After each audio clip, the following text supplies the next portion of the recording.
Kami dari Universitas Nusa Nipah, program studi S1 Keperawatan semester 4B. Pada kesempatan ini kami akan menampilkan video bagaimana tanggapan masyarakat, dosen, kepala desa, dan juga mahasiswa mengenai korupsi. Video ini dibuat untuk memenuhi tugas mata kuliah pendidikan anti korupsi. Saya Adelvina Nonaweli dengan NIM 0112100050. Saya Yasinta Evina Yanti dengan NIM 0112100057. Saya Francisca Consita Una dengan NIM 0112100051. Saya Leviana Lucianti dengan NIM 0112100055.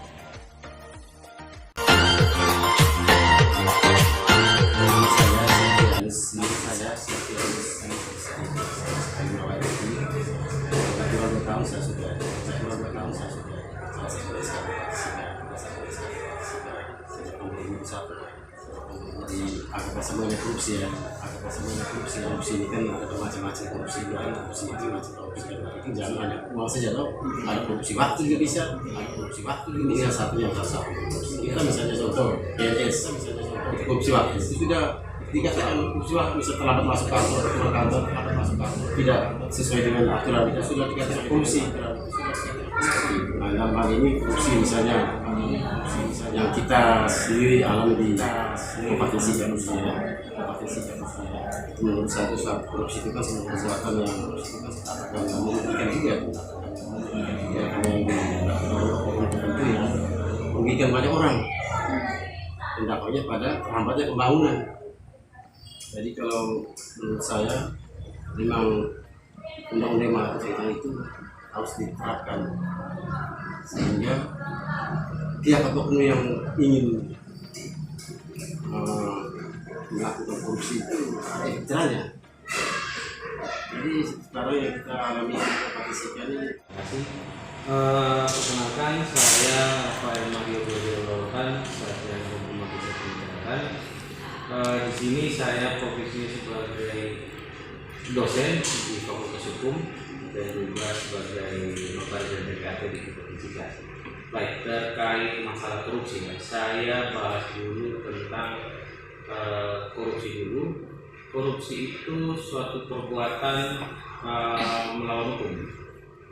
Artinya di mana ada perilaku-perilaku tidak terpuji yang mana kaitannya dengan melakukan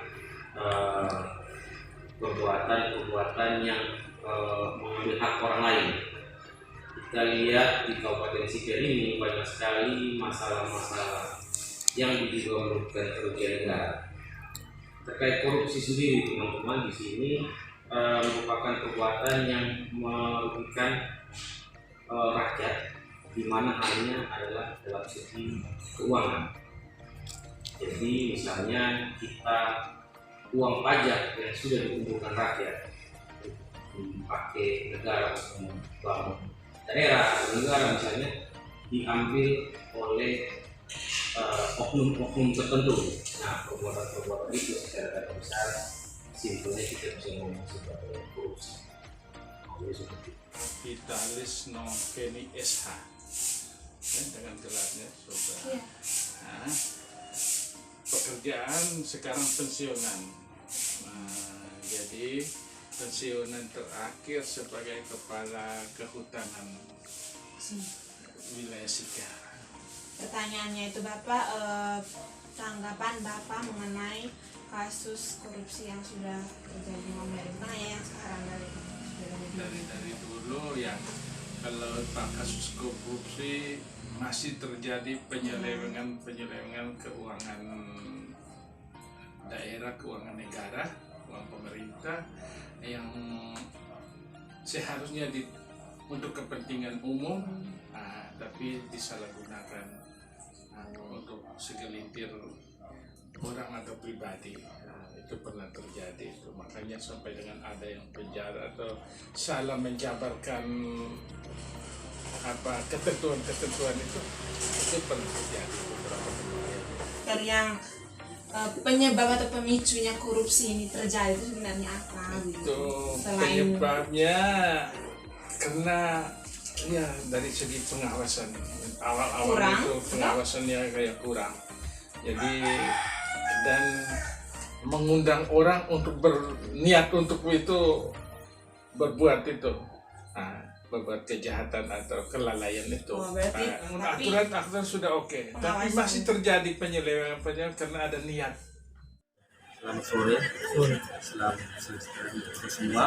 Ya. Perkenalkan, nama saya Medi, saya mahasiswa Fakultas semester 4. Jadi ketika kakak teman bertanya tentang bagaimana ke depan saya sebagai mahasiswa hukum, yang pasti kita harus tahu dulu korupsi itu apa. Korupsi itu menurut saya, korupsi itu adalah tindakan yang dilakukan oleh pejabat berwenang. Jadi korupsi itu terjadi karena ada kelonggaran, karena adanya kebebasan di situ. Makanya terjadilah tindakan korupsi.